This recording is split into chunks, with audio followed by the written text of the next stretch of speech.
एक, दो, तीन, तीन टेस्टिमनीज आपके अगेंस्ट है। चले मान लें सब झूठ कह रहे, मैं भी झूठी। बस एक सवाल है आपसे, छोटा सा। क्या आपकी बहन है? नबील साहब, आपसे सवाल किया गया है, जवाब सुन लिया मैं। सुन लिया है तो फिर डरने की जरूरत नहीं। मर्दों की तरह बात करें। क्या आपकी बहन है? नहीं है। चले मां तो होगी। एक सेकंड के लिए मान लें कि आपकी मुझ जैसी एक बहन। तुम्हारी जैसी बिल्कुल ना होती, क्योंकि मैं उसको तमीज सिखाता, तहजीब सिखाता कि मर्दों के साथ कैसे बात करते हैं, कैसे पेश आते हैं। तुम्हारी तरह मर्दों के मुकाबले पे ना उतारता उसे। और क्या गलत बोला है मैंने? हाँ, क्या गलत बोला है मैंने? तारीफ तो की है सिर्फ आपकी शक्ल की, आपकी बालों की, आपके जिस्म की। इतने टाइट कपड़े किसके लिए पहनकर आती हैं आप? ये टाइट जीन्स, ये टाइट टॉप किसके लिए? ये लिपस्टिक, ये मेकअप, ये नेल पॉलिश किसके लिए लगाती हैं? हमारे लिए लगाती हैं, और ये बात हम जानते हैं। अभी भी तुम्हारे पास चांस है। मुहज्जब कपड़े पहनो, मर्दों के साथ नजरें नीचे करके बात करो। तुम्हारे लिए तो वैसे ही पर्दे का हुक्म है। अरे ये तो सी विजन जैसी कंपनी का भला हो कि तुम जैसी लड़की को चांस दिए। अगर मेरा बस चलता ना तो तुम जैसी लड़की को। तो क्या?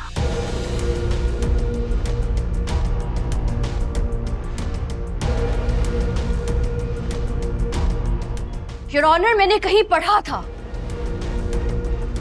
अगर लड़की आपको देख के रास्ता बदल ले तो आप में और गली के कुत्ते में कोई फर्क नहीं होता। सुन लिया आप सबने? ये मसला एक इंसान का नहीं है, ये मसला इस सोच का है।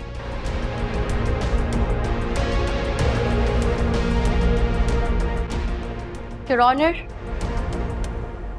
मैं अपने साथ हुई हरासमेंट के खिलाफ आवाज उठाने की बहुत बड़ी कीमत अदा कर चुकी हूं। मुझे डराया गया, धमकाया गया, यहां तक कि मेरे किरदार को भी बख्शा नहीं किया। लेकिन ये मामला सिर्फ एक जरनाब का नहीं। न जाने मुझ जैसी कितनी लड़कियां हर रोज ये सब सहती हैं। गलियों में, बाजारों में, ऑफिसेज में, यहां तक कि चार दीवारी में भी महफूज नहीं। पाकिस्तान जैसे अंडर डेवलप्ड मुल्क में जहां आधी आबादी औरतों की है, वहां एजुकेटेड टैलेंटेड लड़कियां जब इंडिपेंडेंट होकर अपने माँ बाप के लिए, अपने बहन भाइयों के लिए, अपने घर वालों के लिए उनका फाइनेंशियल बर्डन कम करने के लिए निकलती हैं, तो उन्हें ऐसे ही इंसानी खालों में भेड़ियों का सामना करना पड़ता है। कई घर तो सिर्फ इस खौफ से अपनी बेटियों को निकलने नहीं देते कि वो निकलेंगी तो ऐसी ही सोच का, ऐसी ही नजरों का निशाना बनेगी। इस बीमार माइंडसेट ने न जाने कितनी पढ़ी लिखी लड़कियों की डिग्रियों को रद्दी में मिला दी। मैं ये नहीं कहती कि हमें इस तख्त पे बिठा दो, बात सिर्फ इतनी है कि हमें बाइज्जत तरीके से जीने का हक मत छीने। कानून औरत और मर्द को बराबर का इंसान मानता है। औरत अपनी मर्जी की तालीम, प्रोफेशन और हमसफर चुनने पर कानून पाबंदी नहीं लगाता। यहां तक कि आईने पाकिस्तान में कानूनी ड्रेस कोड नहीं है औरतों के लिए। तो औरत का क्या प्रोफेशन है, वो क्या पहनती है, वो किससे हंसकर बात करती है, ये सब कुछ ये जस्टिफाई नहीं करता कि उससे नाजेबा तरीके से बात की जाए, उसको घूरा जाए, उसको कंसेंट के बगैर छुआ जाए, दबोचा जाए या उसको तंग किया जाए। ये सब कानूनी तौर पर जुर्म है। और अगर ये जुर्म है तो फरहाद साहब को सोचना चाहिए कि वो किस बात को दिफा कर रहे हैं।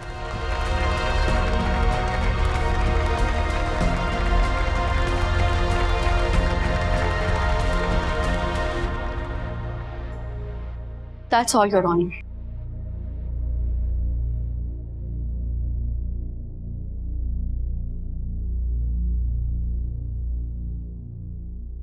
नबील साहब, आप जा सकते हैं।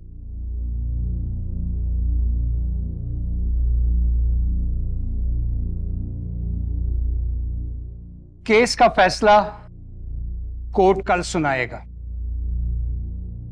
Court adjourn.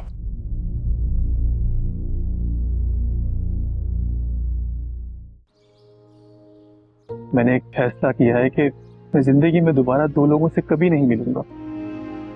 एक तुमसे, क्योंकि मैं तुम्हें कभी फेस नहीं कर पाऊंगा, और दूसरा भाई से, क्योंकि मैं उन्हें फेस करना ही नहीं चाहता। ये सच है कि उन्होंने माँ बाप के बाद मुझे पाला है, मगर मेरा वहां रहना मुश्किल हो गया है। राहिल, इस सब में तुम्हारा कोई कसूर नहीं है। हाँ, कसूर नहीं है, मगर माँ मैं तुम्हारा सामना नहीं कर सकता। मैं ये शहर छोड़ के किसी और शहर चला जाऊं, अपनी स्टडी कंप्लीट करूंगा और कोई भी जॉब कर लूंगा, मगर अब मैं यहाँ नहीं रहूंगा। तुम यहाँ इस तरह क्यों बैठे हो? क्या हुआ है? कुछ नहीं। तुम्हारे चेहरे पर पहली बार हार देख रही हूं मैं। शायद माँ मैं वाकई हार गया। आप ठीक ही कहती थी, जो इंसान नफरत और शक की जहन्नुम में रहता है उसे सुकून नहीं मिलता। मुझे भी बिल्कुल सुकून नहीं मिल रहा माँ। नहीं, मुझे रात को नींद आ रही। अपनी जिंदगी पे अगर मैं गौर करता हूं तो ऐसे महसूस होता है जैसे बेकार वसवसों और फजूल बातों ने मेरे दिमाग पे घर कर लिया। मुझे सुकून चाहिए माँ। तुम जिस परेशानी से गुजर रहे हो उसमें से निकलने के लिए सिर्फ एक लफ्ज की जरूरत है, और अगर वो लफ्ज तुम्हारी जुबान से निकल जाए तो तुम्हें सुकून मिल जाएगा। देखो बेटा, अगर तुम्हें अपने किए पे वाकई निदामत है, तुम नाजिश और राबिया के पास जाके माजरत करो, मिशी को गले लगाओ और उन्हें कहो कि तुम वैसे शौहर और बाप नहीं बन पाए जिस तरह वो डिजर्व करती थी। क्या वो मुझे माफ कर देंगे?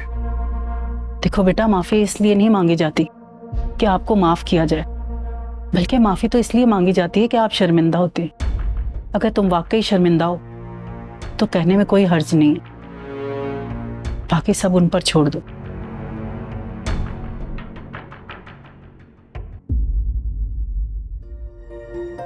स्पेशली तुमसे मिलकर तुम्हारा शुक्रिया अदा करना है। अहमद ने मुझे बताया था कि तुमने मेरी तब हिमायत की जब सब मेरे खिलाफ थे। Thank you for understanding.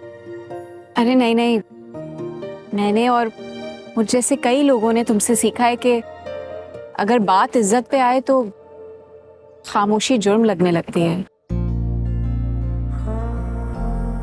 Anyways, जनाब का बहुत ख्याल रखना, और जब अपना वर्ल्ड टूर का सपना करने निकलो ना तो मेरी तरफ चक्कर जरूर लगाना।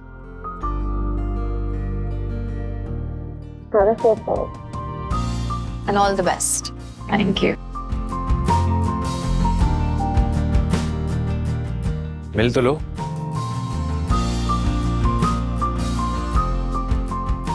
Bye bye.